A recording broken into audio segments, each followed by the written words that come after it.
বুকে পাথর বেঁধে আজকে আমার বারান্দায় পালন করা মুরগিটা জবাই করে ফেলেছি। আসলে দেশি মুরগির মাংস খাওয়ার মজাই অন্যরকম। আসসালামু আলাইকুম এভরিওয়ান, কেমন আছেন সবাই? আশা করি সবাই ভালো আছেন। চলে আসলাম আমার সেই ছোট্ট খামারে। আসলে এটা মেনটেন করা অনেক বেশি কষ্টের, কিন্তু আমার কাছে তাও ভালো লাগে।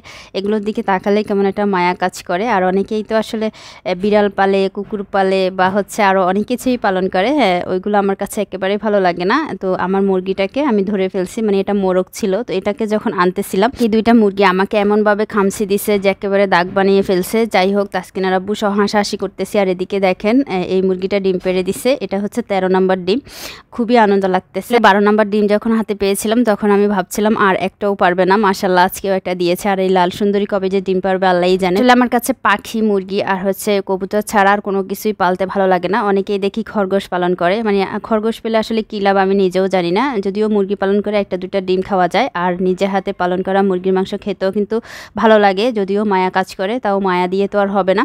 এখানে হচ্ছে আমি বারান্দায় বসে পড়ছি, এখানে খুব সুন্দর বাতাস আসছে। তো আমি মুরগিটার চামড়া সহ আজকে রান্না করব, সেজন্য আমি উপরে যে বড় বড় পশমগুলো সেগুলো ফেলে দিয়েছি। ছোট ছোট যে পশমগুলো সেগুলো যদি আগুনে একটু ছেঁকা দিই তাহলে কিন্তু চলে যাবে, আর একটু হলুদ মাখিয়ে নিলে কিন্তু ভালো হতো। কিন্তু আসলে আমার তখন মনে ছিল না, পরবর্তীতে মনে হয়েছে আর কি। তো যাই হোক, আগুনে ছেঁকানোর পরে আরও একবার বেছে নিব, কারণ ছোট ছোট পশম থাকলে আসলে খেতে ভালো লাগবে না। দেশি মুরগির চামড়া সহ কিন্তু অনেক বেশি ভালো লাগে, যদিও একটু শক্ত টাইপের। তো আমি যখন এটা আজকে রান্না করব তখনও আমার প্রেশার কুকারের কথা মনে ছিল না। অর্ধেকটা রান্না করার পরে আমার মনে হলো যেহেতু বাচ্চারা খাবে আর ওর বাবাও আসলে শক্ত টাইপের মাংসগুলো খেতে চায় না, এই জন্য দেশি মুরগি কিন্তু আমাদের ঘরে তেমন একটা আনে না। পরবর্তীতে আমি প্রেশার কুকারে দিয়েছিলাম আর কি। তো এখন আমি এটা কেটে কুটে নিচ্ছি। আর মুরগিটা আরও একটু ওজনে বেশি ছিল, কিন্তু বারান্দায় থাকতে থাকতে আসলে একটু শুকিয়ে গেছে। যাই হোক, দেশি মুরগি বলে কথা, আসলে হাড্ডি হলেও খেতে ভালো লাগে। জবাই করার আমার কোনো উদ্দেশ্য ছিল না।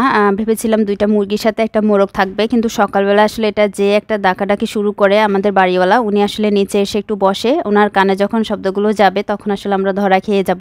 উনি আসলে ওনার বাসায় কোনো কিছুই অ্যালাউ করে না, যেমন হচ্ছে পাখি, কবুতর, গাছপালা, মানে কিছুই অ্যালাউ করে না। যাই হোক, যখন নতুন নতুন এই বিল্ডিংটা হয়েছিল তখন তো একেবারেই গাছ পছন্দ করতেন না। দেখতেছি মোটামুটি সবাই বারান্দায় গাছ রাখতেছে। আসলে উনি একা কয়জনকে বারণ করবে। আর প্রথম তো উনি এসিও অ্যালাউ করতো না, এখন আমরা এনেছি, আরও 2 জন এনেছে। ঢাকা শহরে আসলে একটু সবুজের চিহ্ন না থাকলে কেমন লাগবে? একটু বারান্দায় মানুষ একটু গাছ রাখতে পছন্দ করবে, এটাই স্বাভাবিক। আর গাছপালা আসলে অনেকেই পছন্দ করে না, আমার তো অনেক বেশি ভালো লাগে। মানে ঘরে গাছ, এটা আমার কাছে মনে হয় যে একটা শৌখিনতা।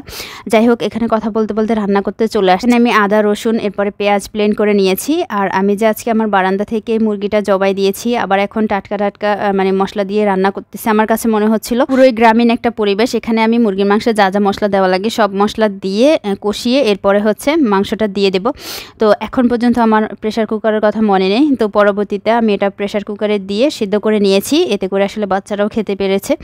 তো মাংসটা আমি দিয়ে দিলাম। ভেবেছিলাম মাংসটা আসলে ফ্রিজে রেখে দেবো, যদি কোনো মেহমান আসে তাহলে রান্না করব, কিন্তু ভেবে দেখলাম তাড়াতাড়ি আসার মতো তেমন কোনো মেহমান নেই। তো ভাবলাম কি তাজা তাজা রান্না করে ফেলি, ফ্রিজে রাখলে আসলে এর মজা চলে যাবে।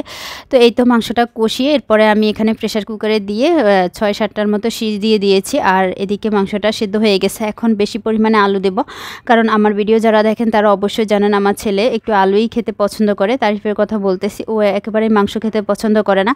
যাই হোক, আবারও আমি কড়াইয়ে নিয়ে নিয়েছি। আর মাংসটা এর মধ্যে কিন্তু খুব ভালো সিদ্ধ হয়ে গেছে। এখন আমি গরম মশলা দিয়ে দিলাম।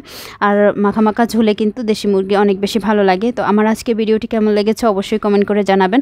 ভালো লাগলে একটা সুন্দর কমেন্ট করে যাবেন। আর মাংসের কালারটা দেখেন, মাশাআল্লাহ, দেখেই খেতে মন চাইতেছে। এখন গরম গরম ভাতের সাথে লেবু, সাথে হচ্ছে শসা, এরপরে হচ্ছে কাঁচামরিচ, পেঁয়াজ, এগুলো দিয়ে জাস্ট জমে যাবে। আজকের ভিডিওটি এ পর্যন্তই। যে যেখানে থাকবেন ভালো থাকবেন, সুস্থ থাকবেন, আমাদের জন্য দোয়া করবেন। দেখা হবে অন্য কোনো দিন নতুন একটি ব্লগে। Thanks for watching. Allah Hafiz.